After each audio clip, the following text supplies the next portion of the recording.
Niliwaambia baadhi ya marafiki zangu napanga kuacha kazi kwa sababu sipati amani kufanya kazi kwenye serikali hii inayofanya mambo ya kidhalimu.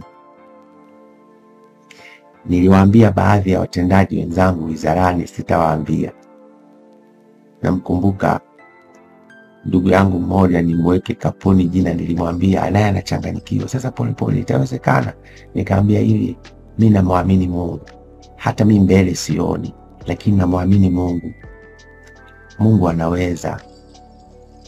Mimi ni chombo tu kidogo kisichokuwa na hadhi wala maana, lakini nimekubali Mungu anitumie ili kusudi lake hapa duniani litimie na jina lake litukuzwe baada ya kuwa tumekomboa hatima ya Watanzania. Kwa sababu hatima ya nchi yetu ikikombolewa, kusudi la Mungu la maisha mazuri matamu ya watu wake litatimia hapa Tanzania.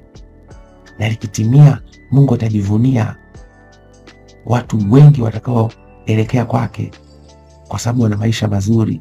Lakini saa hizi wanabagazwa, wanabanangwa na mali zao zinaondolewa. Wanapata saa ngapi muda wa kumpenda Mungu? Wanapata wapi ujasiri wa kusema Mungu anaipenda nchi yetu? Hawa wanaosema wana uchaguzi, kweli nawaambia ukweli, hawa wanaitika kwenye mamlaka ya giza. Haki na wavyeli. So mimi nimekataa. Kwa huko kwenye vikao vya ndani wanasema polepole kazi maalum ni waongo na wapuuzeni. Wapuuzeni kabisa. Hawana maana. Wapuuzeni. Kama mimi niliacha kazi na wananiwinda, kama mimi kazi maalum, mbona wananiwinda? Wananitafuta kwa udi na uvumba. Kama mimi nafanya kazi na wao, kwani wananitafuta? Wananitafuta tena kwa kificho. Ogopa mtu anayekutafuta kwa kificho. Ni mtu mbaya na hatari sana. Akikupata atakupoteza kwa kificho. Ogopa sana. Kwa wana CCM wenzangu, kwenu hili, wapuuzeni Mama Samia na Emmanuel Nchimbi. Hawana dhamira njema kwenye nchi yetu ya Tanzania. Namna nzuri kabisa ni kutokubariki najisi hii wanafanya kwenye nchi yetu.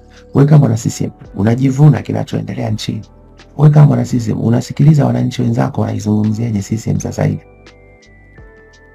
Na ukijifanya unajua tumerudi zama za 2015, unaweza kuzungumza mambo ya CCM sasa hivi, watu wakaghadhibika na wewe kupitiliza. Msikubali. Msikubali wana CCM na Watanzania. Tusikubali hadaa hizi. Kwenye mikutano wanaweza wakasombelea watu, sawa, lakini msikubali kuhadaiwa na hawa. Msikubali. Tuwakatae. Sio kwa boksi la kula, kwa kuto kwenda kubariki najisi kama hawatageuka. Na mimi nina imani kubwa na namwamini Mungu. Hii kazi bado muda kidogo. Maana tunamuomba Mungu na yeye aingilie kati. Na tumewaambia kwa maneno, tuzungumze, hawataki. Tujenge mwafaka wa kitaifa, hawataki. Wameshupaza shingo. Sasa hizo wanafanya mikutano wenyewe. Eti wanaita kampeni. Hii si kampeni. Anafanya mikutano ya hadhara. Mikutano ya hadhara kote nchini Tanzania peke yake. Sasa ameenda kwenye vyombo vya habari, anaweka na matangazo peke yake. Sasa anafanya kampeni dhidi ya nani? Umeshasikia ACT, kile chama cha udalali, chama cha udalali, CCMB imetengenezwa na CCM mtandao, na CCM mtandao ndio imeshika sasa hivi hatima ya viongozi wetu na mustakabali wa nchi yetu.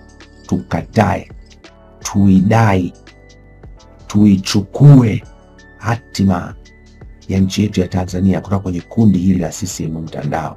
Halina maana, dhalimu, kundi genge la wahuni, linabagaza mustakabali wa nchi yetu. tukatae. Na kundi hili lina historia zote mbaya za kuharibu mustakabali wa nchi yetu.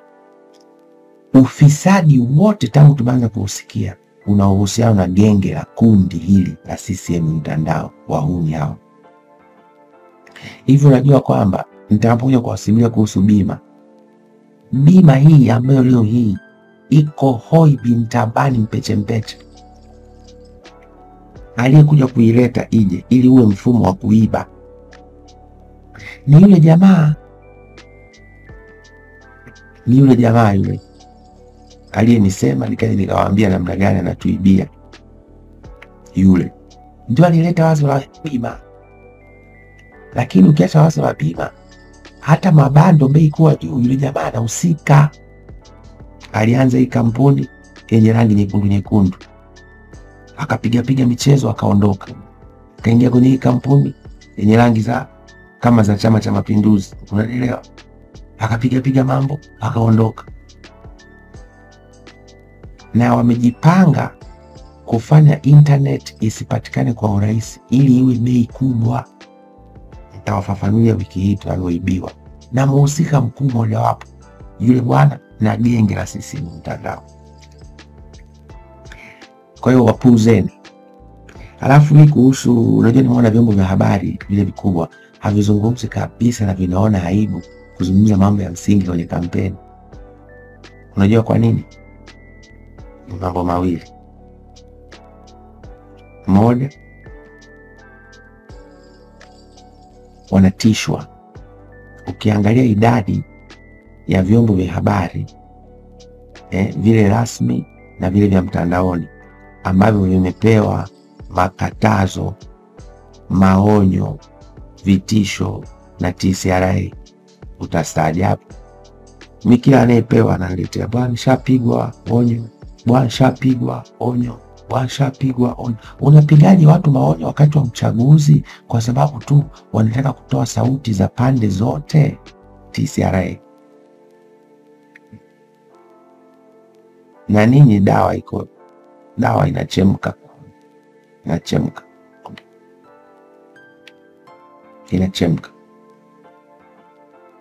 TCRA inatakiwa very independent, lakini inashikwa masikio katika namna ambayo Kiingereza ningesema intellectually dishonest. Yani hakuna akili kabisa ya kitaaluma inafanya kazi sasa hivi pale. Ni maelekezo yasiyokuwa na msingi ndio yanafanywa kazi. Sasa leo tunaruka wakati wa kampeni. Tuone mtakata. Lakini sababu ya pili, mlungula. Wengi ya waandishi wa habari wamepigwa mlungula. Sasa ni wasikie jeshi la polisi, polepole njoo tupatie maelezo ya ushahidi tufuatilie. Sasa leo nakupeni ushahidi mwingine kwamba vyombo vya habari vinapigwa mlungula. Unakumbuka siku moja ilifanyika tuzo za kalamu sijui ya Samia. Unakumbuka kalamu ya Samia? Wakapewa pesa watu pale. Kitu kimoja kinyume kabisa na taratibu za matumizi ya fedha za serikali katika ngazi ya mawizara na taasisi za umma ni kutoa hela mbichi. Ni mwiko. Mimi nimekuwa mkuu wa wilaya, nimesimamia halmashauri zaidi ya moja. Hela mbichi, matumizi ya hela mbichi ni mwiko. Mimi nimekuwa mkuu wa kituo na balozi. Matumizi ya hela mbichi ni mwiko. Siku ile kwenye kalamu sijui ya Samia zile tuzo, unakumbuka wizara zilikuwa zinakuja pale na malundo ya fedha. Wizara zinakuja na malundo ya fedha, zinamkabidhi Mtungi. Wizara inakuja na lundo la fedha, inamkabidhi Mtungi. Wizara inakuja na lundo la fedha, inamkabidhi Mtungi.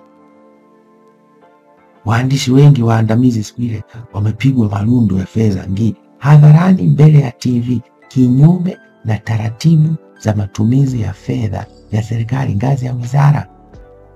Na rais anashuhudia. tunavunja taratibu, tunavunja kanuni, tunavunja sheria. Maana yake tunavunja na katiba ambayo ndio sheria mama. Sasa ule mlungula ule ndio unafanya kazi sasa hivi. Kwa ukitoa vitisho ni mlungula, mlungutu zile. Na mwandishi mwingine wa habari anatoka anasema uongo, mlungula. Unajua mtu akipewa fedha ya hongo anaweza akafanya mambo makubwa ya ajabu na ya kutisha.